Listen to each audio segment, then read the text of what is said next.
Hey guys, today I want to talk about perspective. Okay, what powers the load? Nikola Tesla told us that it's kinetic energy, and it is. It's volumetric energy. It's a potential charge that moves at a rate and a volume. Sorry about the birds, it's springtime here. So I think this video is really about trying to get others to think about what actually powers the load. There's plenty of forums out there that are off chasing rainbows, you know, fairy tales, unicorns, magic and all this sort of thing. They're totally wrong. They're totally wrong, okay? There's nothing difficult to powering a load. It's extremely simple. Okay, it's logical, it makes sense. What powers the load is current times voltage. Okay, if you took an instantaneous reading of the current and the voltage and multiplied the two, then that's your power at that particular instant in time. Okay, the average over time of the multiplied values obviously is a unit of energy. Okay, so 1 watt over 1 second is 1 joule. Alright, that's energy. EMF is measured in units of volts. Okay, and volts is the potential difference of charge between this terminal and this terminal. If we were to study capacitor theory, okay, capacitor theory tells us that there's positive charge and that there's negative charge. One on one plate, one on the other plate. If you were to study coil theory, however, the coil theory will tell you that there's a lack of charge on one terminal, and then that's abundance of charge on the other terminal. So we have another problem in science where it's not explained properly. Okay, we have issues in science everywhere that's not only confusing, but it's just outright wrong. Now, to power a load, we have to have a voltage. Okay, the resistance of the coil or impedance of the coil and the impedance of the lamp in this instance, or a resistive load, determines how much current will flow in the circuit. Okay, current is determined by Ohm's law. Ohm's law, current I equals voltage V over resistance R. Okay, impedance is AC resistance, and impedance is what we need to look at here. Changing in time, if we had say 600 kilohertz, then we might have 1000 ohms of resistance in this coil. At resonance, at coil resonance, where the XL equals XC, then XL cancels with XC, okay, and then we just have the DC resistance of the coil left. So if we were to have the coil at resonance, then it's just the DC resistance of the coil and the globe. Now, like I said before, power is volumetric. Okay, so power is the voltage difference times the current. Now, when I say volumetric, you've got to think about the terminal of the wire, or the wire itself, as a cylinder. Okay, so the cylinder, the cross section of the cylinder, if we took a straight cut down, in this case here we would see 0.8 millimeters, and that's the diameter, and then the length of the coil obviously makes up the rest of the cylinder. Inside the cylinder we have electrons, electrons having the negative charge. The electrons which are pushed to one terminal to create a voltage, and then pushed out through the rest of the circuit to create a current. So what powers the load? Like Nikola Tesla told us, it's kinetic energy. It's the movement of electrons, okay, and the amount of electrons through the wire that powers the load. Now again, I just want to say, most other forums are a million miles away from this simple fact. Most forums are off chasing rainbows, fairy tales, unicorns, all that sort of thing. There's nothing magical to this. If you want to power the load, we need to power the load with known science, with known principles. Okay, we need to think logically about it, and we've got to use what's already there. In my last video I covered how Clemente Figueroa, Floyd Sweet, Don Smith and many others all studied electromagnetic induction. There's no rocket science to electromagnetic induction. It's a magnetic field. Magnetic field must change in time. It must be in proximity to another conductor, and the voltage is determined by the number of turns, the time rate of change of the magnetic field, and the strength of the magnetic field. There's no rocket science in it.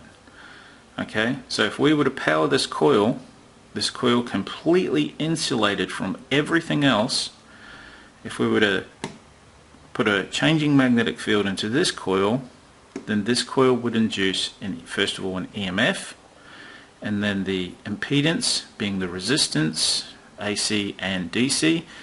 So it's a DC resistance plus the AC resistance, and you might see maybe a figure like maybe 2 plus J and then 34 or something like that. Okay, so that's how the format of the impedance is written down. Sometimes it can have a negative J, but anyway, that's the idea.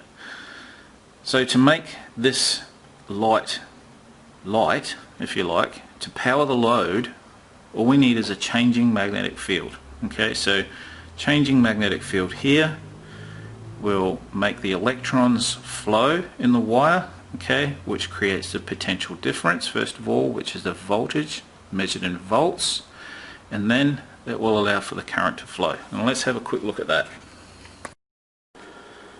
Okay, so let's give this a go. What we're going to do is we're going to apply a voltage across this coil. Now again, the same as before, the current that flows in this coil will be determined by the impedance of the coil, which is the DC resistance plus the AC resistance. So let's connect up a couple of wires and see what we can make work. Now this is just powered from a variable transformer, and there we have it. We have a little bit of light. Okay, so you can see there's no electrical connection from this coil to that coil. Okay, the electrical connection is entirely isolated to this coil only. There's no electrical connection between the two. So what that is telling us is that the changing magnetic field on this coil is making the electrons inside this coil separate. A larger density of electrons is coming to one terminal, which creates the voltage, and then the current will then flow as a result of the impedance of the coil itself and the load. So here we have a really good example of electromagnetic induction, something that we've looked at for a long time now, and we know basically how it works. It's a changing magnetic field in time that on this coil that creates the difference in potential voltage. It doesn't create the current, it creates the voltage on this coil. Okay, again, completely electrically isolated. There's no electrical connection, which means, if you think about it, being that there's no electrical connection from this coil over here to this coil, that means there can be no transfer of energy. Okay, remember, energy in the form of voltage times current over 1 second is the joules. Okay, now there are specific components to that. 6.24 times 10 to the 18th electrons per second equals 1 ampere times 1 volt is 1 watt. 1 watt over 1 second is 1 joule. Okay, so there's no electrical transfer of energy from this coil over here to this coil. There is only a magnetic field changing in time from this coil to this coil that then makes this coil carry a voltage and a current. Okay, so kinetic energy out. Okay, what powers the load? It is voltage, which is the difference in potential of electrons. Okay, the electron, if you look up the electron volt, the electron has a base charge. Now it's very tiny, so for one electron it's a microscopic amount, but the electron has a charge, and the more electrons available, the more charge. If you look up the fundamental or the elementary charge, okay, that is what this is based on, the elementary charge. The elementary charge is based on the charge on one electron. Okay, so the charge itself distributes itself to one terminal, okay, and then a current will flow to the other terminal as long as it's loaded. So you have to connect the circuit, obviously. Right, now this is the principle, these are the principles in general that all the other forums are completely missing. These are the principles of energy generation. This is how an electric generator works. It's how a transformer works. This is how we light our lights. This is how we power our computers. This is how today's world works. Okay, there's no rocket science to this. It's all well known. It's all well explained. The whole lot. There's nothing that's difficult or hard about this, and there shouldn't be. Okay, it's not hard. It's not rocket science. It's extremely simple. Just imagine it as a series of marbles running down a pipe. Each marble carries a charge. Each marble has a magnetic field. They all run down the pipe, and when they run down the pipe to the load, that's what powers your load. Okay, it's not hard, not rocket science.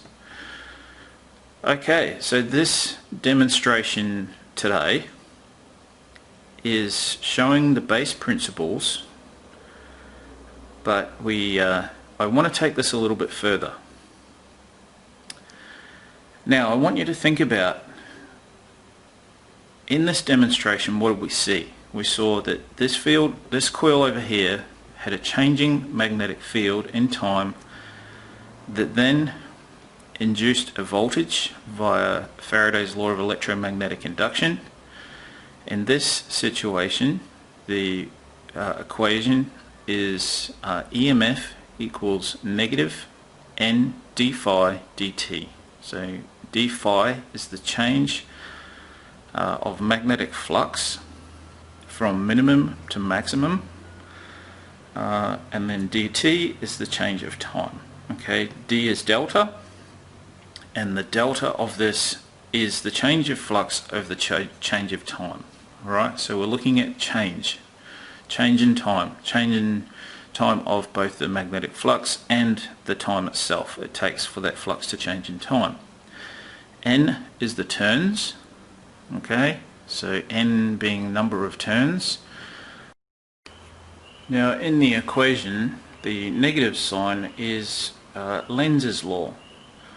Lenz put the negative sign in there to indicate that the polarity of the voltage, the EMF, was opposite.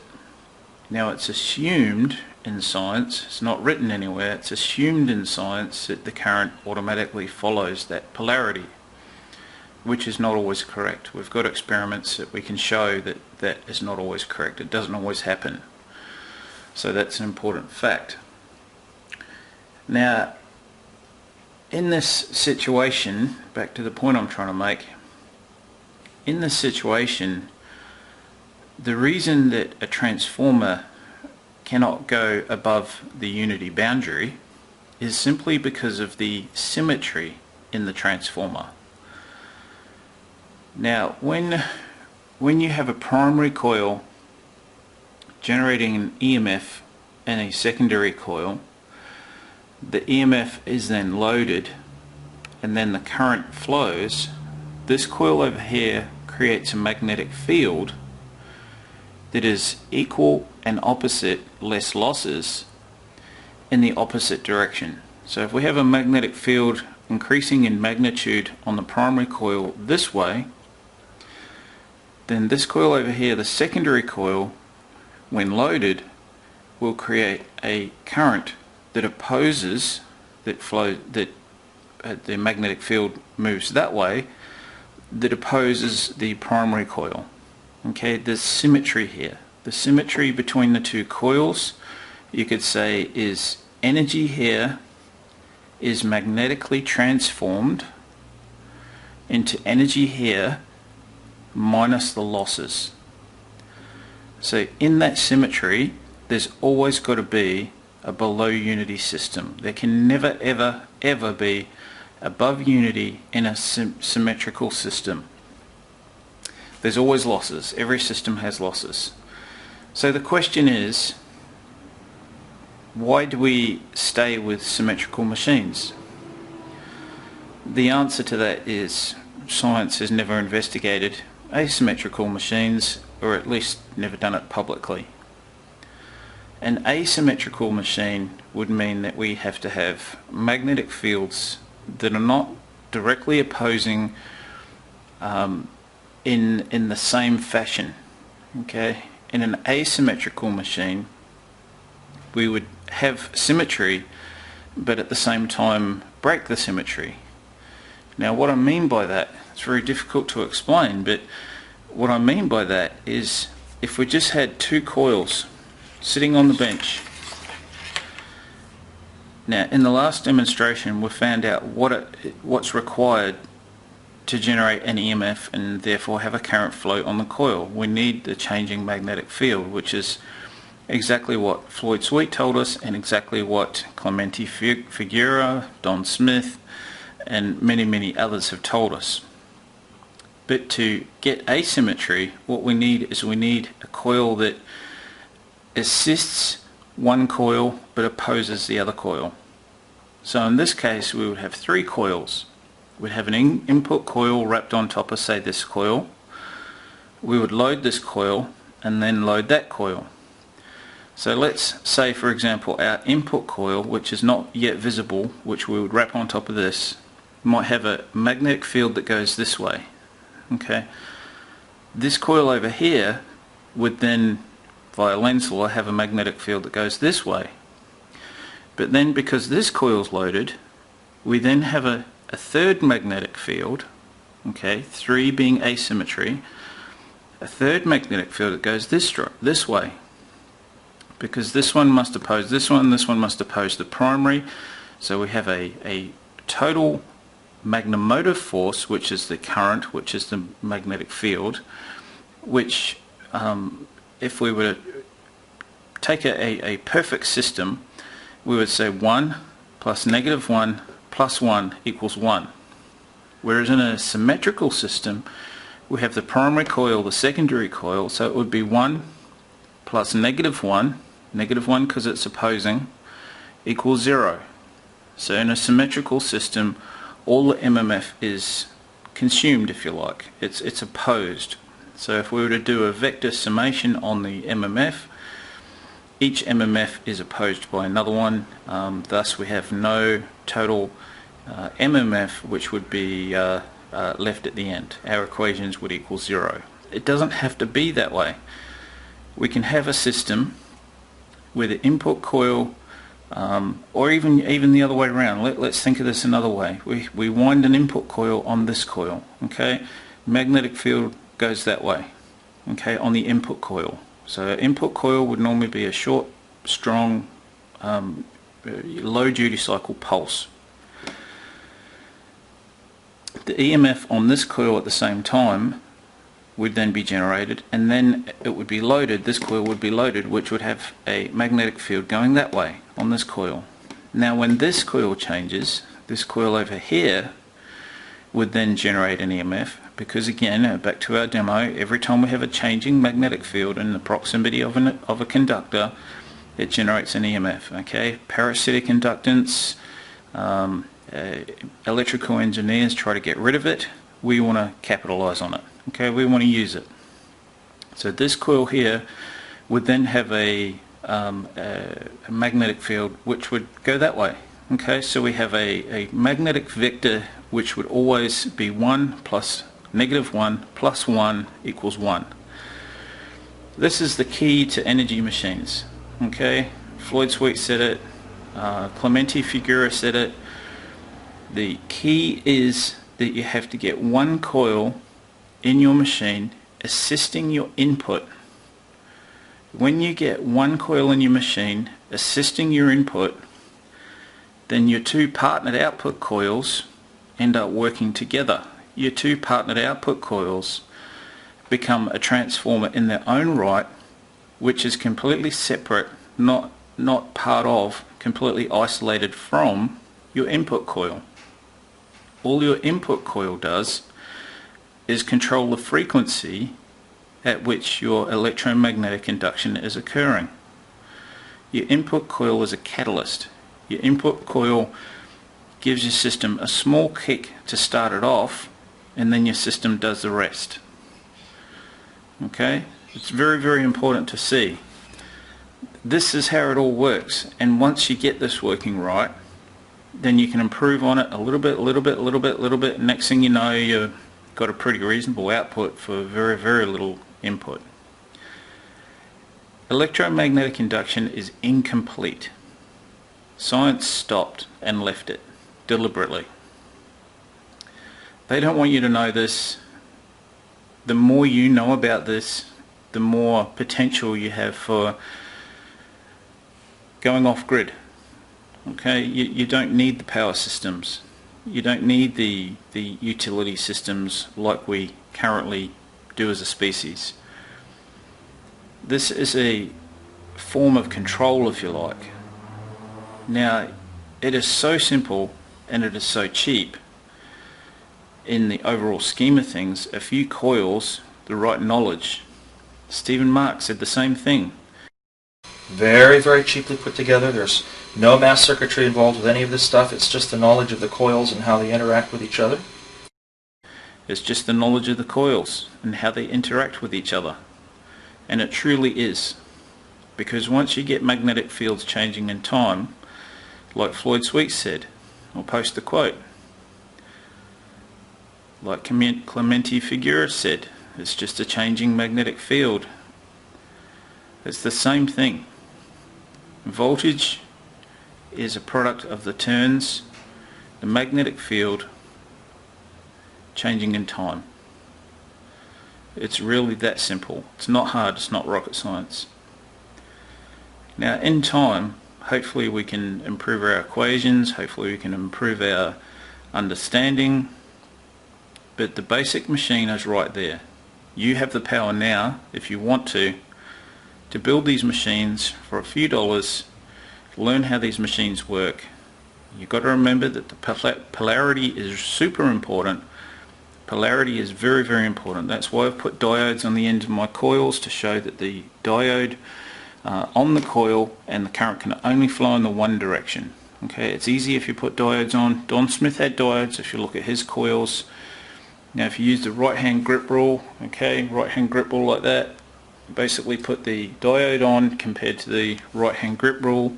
Make sure each partnered output coil oppose each other. Get an input coil that can drive the partnered output coils at the right frequency and amplitude. Okay, remembering it's just a DC pulse, okay, on your input coil. You don't need AC, it's not AC, it's a DC pulse. The DC pulse at the right frequency and amplitude will bring these coils up opposing, okay, because you've got to remember the vector math. So 1 that way plus -1 that way plus 1 that way equals 1. So get your vector math right. Okay, time rate of change of the magnetic field, so you need a magnetic field that's strong enough, which means these coils have to be loaded all the time. Okay, current, The current in the coils is super important, and with a little bit of work, a little bit of playing around, you can make these work. So simple, so easy.